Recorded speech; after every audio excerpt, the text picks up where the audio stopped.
بەڵێ بەڕێزان ئێمە حتمما لەم ڕووماڵەی کە هەمانە بەردەوام میوانمان دەبێت دەمانەوێت قسەی زیاتر و گفتوگۆی زیاتر و پرسی زیاتریش سەبارەت بەم جەنگەی نێوان ئێران و ئیسرائیل و ئاکامەکەی بە چۆ دەگا چی ڕوو دەدا ئەمانە هەمووی قسە و باسی لەبارەوە دەکەین. میوانێکمان لەگەڵدایە زۆر بەڕێز هەدیل عوەیس سەرنووسەری جسوور نیوز لە واشنگتۆنەوە لەگەڵماندایە. خاتو هەدێل سڵاوتان لێبێ گەلێک سوپاس بۆ بەشداریکردنتان لەم ڕووماڵەی تەلەڤیزیۆنی کوردستان 24 لەگەڵمان. بە پرسیارێکی گشتی دەست پێ بکەم دوایی دێمە سەر پرسیارەکانی تر سەبارەت بەم جەنگە.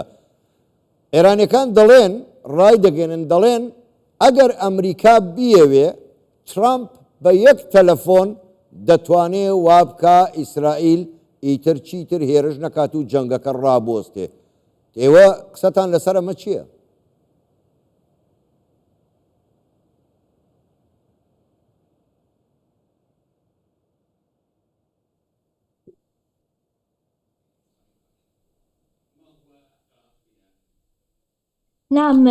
بەڵێ زۆر سپاس بۆ بەڕێستان و میوانداریەکەتان. بێگومان ئەمریکا گەورەترین پشتیوانی ئیسرائیلە و هەموو چەکەکانی ئیسرائیل کە ئەم جەنگەی پێ ئەنجام دەدا چەکی ئەمریکین. بێگومان ئەمریکا کۆمەڵێک کەرەستەی زۆری لەبەردەستایە بۆ فشاخستنە سەر ئیسرائیل بۆ وەستانی جەنگکە، بەڵام پرسیارەکە ئەوەیە ئاخۆ ئەمریکا ئەوەی دەوێت تاوەکو ئێستا ئەمریکا و ترامپ زۆر مرتاحە بۆ بەرامبەر بەوەی کە ڕووی داوە و ئێران نەیتوانی بگاتە ڕێکەوتنێک لەبارەی چەکی ناوە چیەوە لەگەڵ ئەمریکا. دۆناڵد ترامپ پشتیوانی ئیسرائیل کردو هەروەها لەگەڵ ئەوە بووە کە ئێران لاواز بکرێت و بێتە سەرمێزی گفتوگۆکان و هەندێک تەنازولاتیش بۆ ئەمریکا بکات. تاوەکو ئێستا ئەمریکا پابەندە بە پەیوەندیەکانی لەگەڵ ئیسرائیلە و ناوێت هیچ فشارێکی بخاتە سەر، بەڵام من دڵنیام لەوەی کە لە پشت پەردەوە هەندێک فشاری ئەمریکا دەستی پێکردو ئەگەر سنوورداریش بێت بۆ ڕاگررتنی ئەو جەنگە و گەڕانەوە بۆ سەرمێزی گفتوگۆکان چکەم پێم وایە ئەمریکا لە سەرەتادا هات ئەو پیاوی ئاشتی و جەنجی ناوێت لە ناوچەکەدا. زۆر باشە، ینی کەواتە خات و هەدیل ینی ئێستا ئەوەی ئەمریکا ویستویەتی ئەوەیە کە ئێران ناچار بە گفتوگۆ بکە بیهێنێتەوە سەر مێزی گفتوگۆ و دانوستان. پێت وایە ئەم شەڕەوا بەزوویی کۆتایی بێت و ئێران بێتە سەر مێزی گفتوگۆ چا ئەوسا دەبێت لەگەڵ ئیسرائیلیش بەشدار بێ وە نییە؟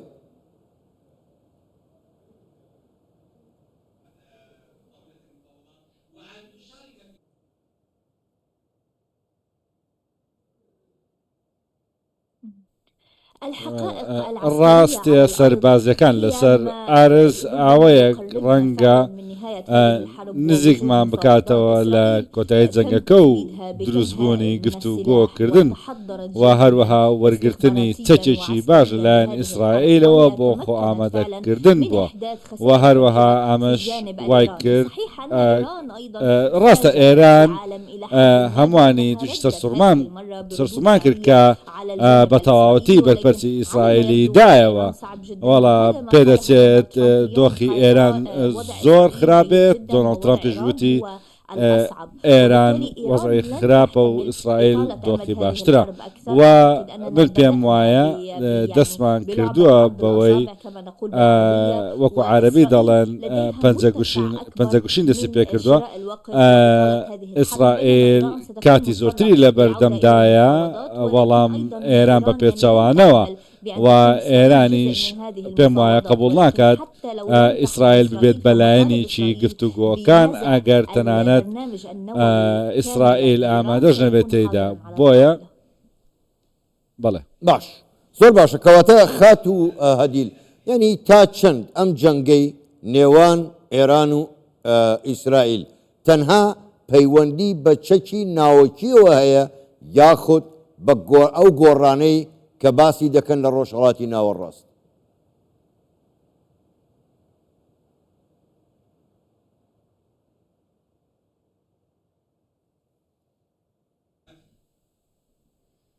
طبعا بێگومان ئیسرائیل لە بەدرێژای ساڵی ڕابردوو خۆی بۆ ئەم جەنگە ئامادەکرد بوو. بۆ نمونە ئێمڕۆ ئێران ناتوانێت درۆنەکانیان بە شێوەیەکی زۆر دژی ئیسرائیل بەکاربێنێت، چونکە باڵەکانی لە ناوچەکەدا بەتەواوەتی لە ناوچون، تەنانەت گروپە چەکدارەکان لە عێراق کۆنتڕۆڵ کراون تا ڕادێکی زۆر و هەروەها باڵەکانی تری ئێران لە ناوچەکەدا و ئەوانیش بێدەنگ بوونە لە ژێر هەموو فشارێکی عێراقدا. بۆیە ئێران هیچ ناوچەیەکی نییە نزیک بێت لە ئیسرائیلە و لە ڕێگەیەوە درۆنەکانی تێبگرێت. بۆیە هەموو شتەکان بەیەکەوە بەستراون و ئیسرائیل دەڵێ ئێمەش گفتوگۆمان دەوێت لەسەر بەرنامای موشەچیەکەی و دەرچێشکردنی گشت ئەو بەرنامە کە هەیەی. باش خات و هادیل ئەگەر با ئەو ئەگەرە وەربگرین، ئەگەر هەر وڵاتێ لە وڵاتانی ناوچەکە تێوەگلان لەم جەنگەی نێوان ئیسرائیل و ئێران، ئەمریکا ئێستا بە ناڕاستەوخۆ پشتیوانی لە ئیسرائیل دەکا، ئەو کات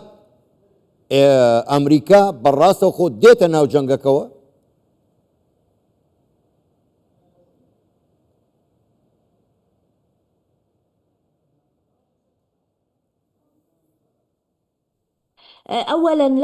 یەکەم شت من پێم وانە هیچ دەوڵەتێک هەبێ لە جیهاندا دێتە ناو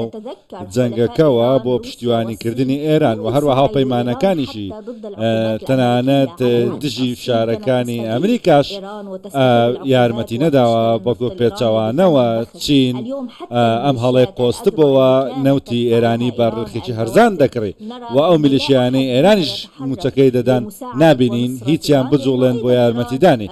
چونکە بە هەمان شێوەش ئێران سیستەمی سووری بەو شێوەیە جێهێشت و هەروەها نەسڕۆڵاش کە کوژرا بۆ شێوەیە هیچ یارمەتیشی نەدا، بۆیە ئەمانە یارمەتی نادەن. بەڵام ئەمریکا دیاری کردووە هەر کاتێک دۆناڵد ترامپ دەڵێ نابین بەشێک لەو جەنگە تەنها گەر لە حاڵەتێکدا نەبێ ئەگەر ئەمریکیەکان بکرێنە ئاماجە بکوژرێن و ئێرانیش ناوێت ئەمریکا بێتەنەوە ئەو جەنگە. جا ئەو ئەمریکانی لە کوردستان بن، لە عێراق بن، یان لە هەر شوێنێکی تری ناوچەکە. زۆر باشە. خات و هەدیل، ئێوە ئاماژەتان بە خاڵێکی یەکجار گرنگدا باسی ئەوەتان کرد کە ئێران بە تەنها ماوەتەوە یاخود گۆشەگیر بووە. هۆکاری ئەمە چییە؟ بۆچی وڵاتانیش لەسەری بەدەنگ نایەن وەکو ئێوە ئاماژەی پێدەدەن؟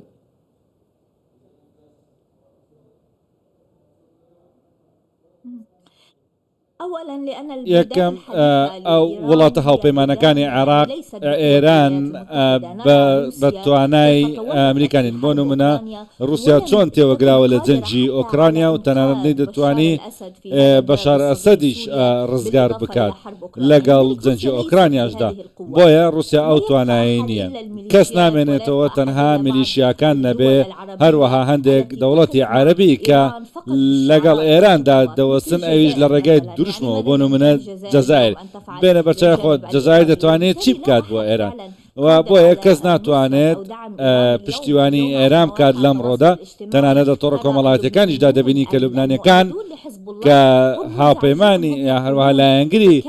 حەزبوڵان بێزارن لەوەی کە دەڵێن ئێران ئەگەر هەندێک موشەی بەهێزی هەبایە بۆچی یارمەتی ئێمەی نەداوە لە ئیسرائیل بدا کاتێک ئیسرائیل حەزبوڵای وێران کرد. بۆیە ئێران بە وەفانە بووە لەگەڵ هاوپەیمانەکانی هەر لە سەرەتاوە و هەروەها هاوپەیمانەکانیشی یا ئەوەتا وێران بوون یانیش ئەوەتا متمانەیان پێی نێو نایانەوێ بستنە نێو جەنگێکی هەرێمی گەورەوە. کەواتە خات و هەدیل، ئێوە پێشبینیەوە دەکەن ئەم جەنگە درێژە بکێشێ ئەوە ئێستا لە 13 مانگەوە تا ئێستا بەردەوامی هەیە، پێشبینیەوە دەکەن چەند هەفتە یاخود چەند مانگ درێژەی هەبێ؟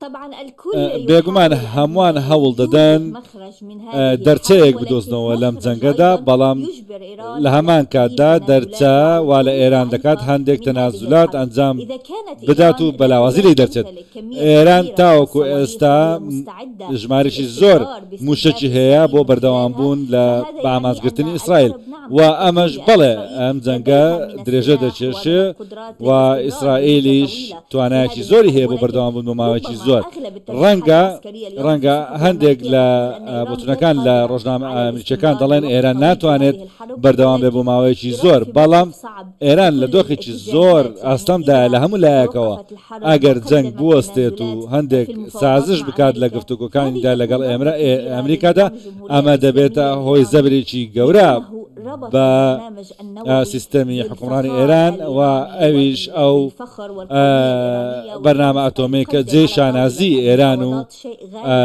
قد گەلەکەی يؤدي بوو إلى انهيار النظام. ڕەنگە لەسەر مێزی گفتوگۆکان دایبنێنەوە زۆر کار بە. سیستەمەکە خات و هەدیل ینی بەڕای ئێوە ئەم جەنگەی کە ئێستا دروست بووە هەر تەنها بۆ لە ناوبردننی چەکی ئەتۆمی ئێرانە یاخود شتی تریشی لە پشتەوەیە.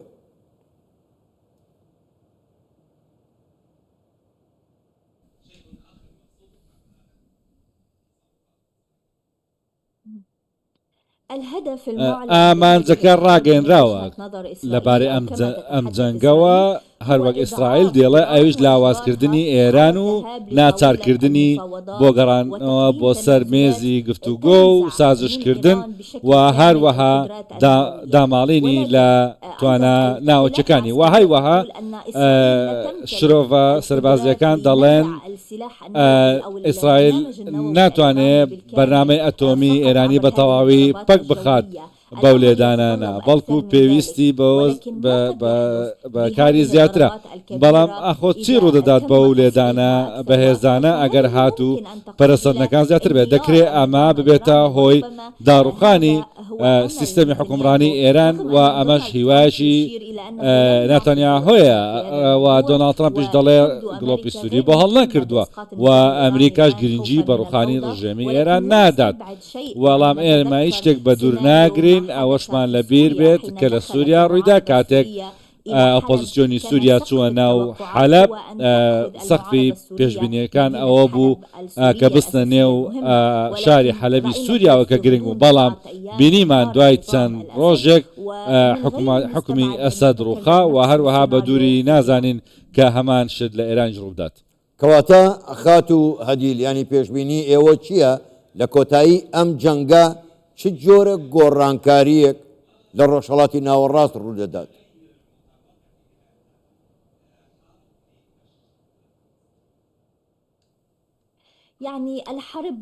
ئەو جەنگە بە دڵنیاییەوە مفاجعەی زۆری تێدایە بەڵام ئەوەی کە زۆر ڕوونە ئێستا ئەوەیە ئەم جەنگە کۆتایی دێت بەوەی کە ئێران لاوازە و ئێران هەوڵی فراوانخوازی دەدە لەلایەن میلیشیاکانەوە و ئەوانیش زەرێکی زۆریان کرد و هەروەها پێگە جەماوەریەکەشیان بۆ نمونە حزب الله پرسیار دەکەن دەڵێن بۆچی ئێمە لە سووریا کوژراین و هەزاران لە ڕۆڵەکانی خۆمان نەر بۆ ئەوەی لەوێ بکوژرێن بەبێ هیچ سوودێک ئێستاش ئێران تەنانەت ناتوانێت بەرگری لە خۆی بکات بۆیە کۆتایی هاتنی ئەم جەنگە بە شێوەیەک دەبێت کە ئێران بەلاوازی لی دەردەچێت و هیچ باڵێک و هیچ بەرنمەیەکی ئاتۆمی نابێت و ڕەنگە لە کۆتاییدا سیستەمی حکومڕانی ئێرانی بڕوخێت و ئەوەی لایەنێکی تریشکە ڕەنگە ڕوودا دەکرێت ئێران هەندێک زەرری زیاتر لە ئیسرائیل بدات و هاوسەنجێک لە نێوانیاندا دروست بێت کە ئەمەش لاوازە. زۆر باشە خات و هەدیل نوێنەری ئێران لە نەتەوە یەکگرتوەکان زۆر ڕاشکاوانە سەرکۆنەی ئەنجومەنی ئاسایشی کرد لەوەی کە بێدەنجیان هەڵبژاردووە سەبارەت بە هێرشەکانی ئیسرائیل بۆ سەر ئێران. پێ دوایە ئەنجومەنی ئاسایش بۆچی بێدەنگن؟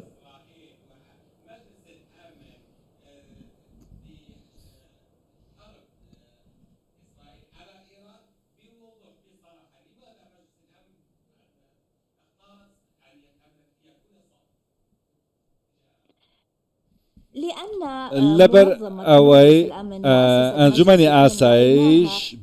بینیمان لە چەندەیە ڕابردوودا تەنانەت بەهۆی بواری ڤیتۆ و دابەشبوونی نێوان ئەو وڵاتانەی ئەندامی هەمیشەیین پەچی کەوتووە ناتوانێت کێشە گەورەکان چارەسەر بکات بۆ نمونە لە جەنجی سووریا و یەمەن و جەنجی ئۆکرانیا نەیتوانی هیچ چارەسەرێک بۆ ئەوانە بدۆزێتەوە بەداخەوە دەتوانین بڵێن هێز حکوم دەکات و هەروەها ڕۆژهەڵاتی ناوەڕاستیش وەکو جەنجێکی جیهانی دووەم وایە هیچ دەنجێکی تێدا نییە بۆ ئەیدانەکردن و باسکردنی یاسا نێودەوڵەتەکان تەنها شتێک کە لەوێدا حکوم دەکات ئەویش هێزە کاتێک ئەمریکا لە جەنجی جیهانی دووەم سەرکەوتنی بەدەست هێنا ئەویش بۆتە هێزی گەورە و ژمارەیەکی جیهان و هەروەها لە ڕۆژهەڵاتی ناوەڕاستیشدا ئەوەی سەر دەکەوێت ئەو دەبێتە خاوەنی دەنجی بەهێز و کۆنتترۆل نەک لە ڕێگای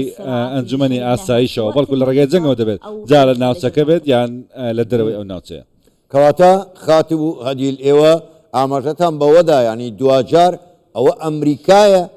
کە کۆنتترۆلی تەواوی ڕۆژهەڵاتی ناوەڕاست دەکا وەکو گەورەزل هێزی جیهان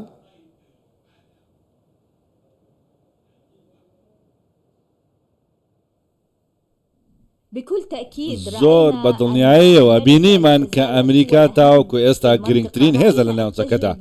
ئەو ئەزمونەی رووسیاشمان بینی لە ڕۆژهەڵاتی ناوەڕاست کە چۆن شکستی هێنا شکستێکی ئێجگار گەورە بوو و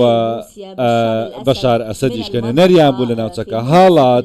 لە نیوە شەودا و نەیتوانی رووسیا نەیتوانی تەنانەت پارێزگایی لە ڕژێمەکەشی بکات ئەمە تاکە ڕژێم بوو کە لەلایەن رووسیاوە پشتیوانی دەکرات و ئەمەش هایمەنە و هێزی ئەمریکای لە ناوچەکەدا جێگیرتر کرد ڕاستە چین هێزێکی گەورەی ئابووریە و بەرامبەر ئەمریکا وەستاوە بەڵام کەرەستەی استراتیژی و سیاسی لە بەردەستدانیە لە ڕۆژهەڵاتی ناوەڕاستدا وەک ئەمریکا دەبینین هیچ کاریگەریەک لە چین نییە لەم ناوچەیەدا و بەڵکو کاریگەری و باڵادەستی گەورە بۆ ئەمریکا دەبینی کە نزیکترین هاوپەیمانی ئەمریکا ئیسرائیلە و لە سووریاوە هاتە عێراق و چووە یەمەن و چووە ئێران و چووە لوبنان و هەموو ئەو نەخشانەی گۆڕی کە ئەو دەیویست بەو شێوەیە کە ئەمریکا پشتیوانی دەکات تەنانەت ئەمریکاش و هەروەها ئەو هاوپەیمانەی کە بۆ ئەمریکا هەژمار دەکرێت سەرکەوتووتر و سەقامگیرترە دەبینین وڵاتانی کەندا و ئەو یارمەتیە گەورەی ئەمریکا لە ساڵانی ڕابردوودا بە عێراقی داوە و هەروەها هەبوو سەرڕ ئەوەی کە هەندێک لایەن لە عێراقدا دژی ئەمریکان بەڵکو عێراق بە شێوەیەکی گەورە پشتی بە یارمەتیەکانی هاوپەیمانانی ئەمریکا بەستووە و تەنانەت بەغداش دەزانێت کە هیچ کەسێک ناتوانێت پشتی پێ بەسترێ بێزگە لە ئەمریکا بۆ نمونەگەرات و ئەمریکا لە عێراق بکشێتەوە چی ڕوودەدات باش بەڵام خات و هەدیل هەم رووسیا هەم چین ئەگەر نەژڵێن دۆست یان هاوپەیمان بەڵام زۆر نزیک بوون لە ئێرانەوە ئەوان بۆچی ئێستا بێدەنگن هیچ هەڵوێستێکیان لەسەر ئەم جەنگەی نێوان ئێران و ئیسرائیل نییە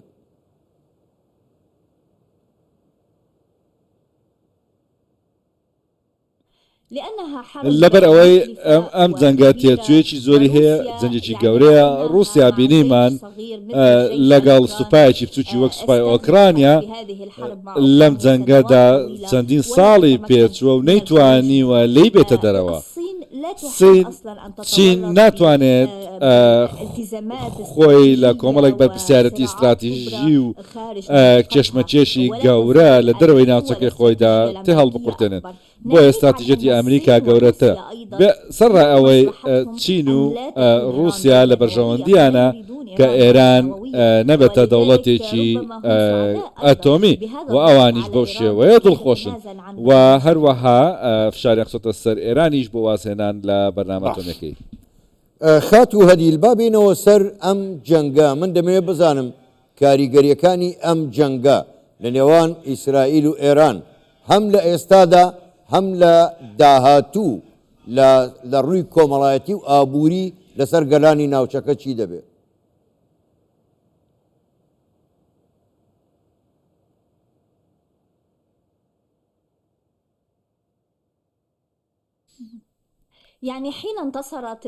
کاتێک ئەمریکا لە جەنگی جیهانی دووەم سەرکەوتنی بەدەستهێنا گەورەترین دژمنی ئەمریکا کە یابان بوو هەنگاوی بەرەو ئاشتینە لەگەڵ ئەمریکادا و وتیان ئاشتی باشترە لەگەڵ جەنگێکی دۆڕاودا لەگەڵ لایەنێک کە بەهێزترین و لە جەنگدا سەرکەوتوو بووە. من پێم وایە سەر ڕای گشت خوێنڕشتن و ناخۆشیێک لە ناوچەکەدا ڕووی داوە بەهۆی ئەو جەنگانەدا بە تایبەتی ئەگەر کە ئیسرائیل تێدا براوە بۆ بۆیە ئاشتی هەرێمی لەگەڵ ئیسرائیل ڕوودەدات و هەروەها ڕێککەوتنی هەمەلایانە دەبێت بۆ کەمکردنەوەی پەرەسەندنەکان و وڵاتانیش دێنە سەر ئەو بڕوایی کە ئیسرائیل لەم هاوکێشە و جەنگەدا سەرکەوتوو بە لەگەڵ وڵاتێکی زۆر بەهێز و گرنگدا کە وەکو نەتەوەی ئێرانی هەمووان دەگەنە ئەو بڕوایی کە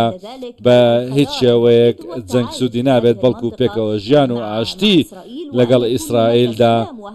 چارەسەر دەبێت و ئەمەش ئەو بژاردەیە کە ئێستا هەیە بۆ نمونە دەبینین عێراق ناوێت بێت بەشێک لە جەنگە و هەروەها لوبنان و ئوردن و سووریا و وڵاتانی کەنداویش پێم وایە دەرەنجامی ئەم جەنگە ئاشتی و کەمکردنەوەی پەرەسەندنەکان دەبێت. کەواتە هادی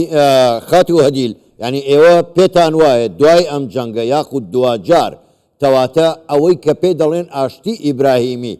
لەگەڵ ئیسرائیل و وڵاتانی ناوچەکە دێتە دی؟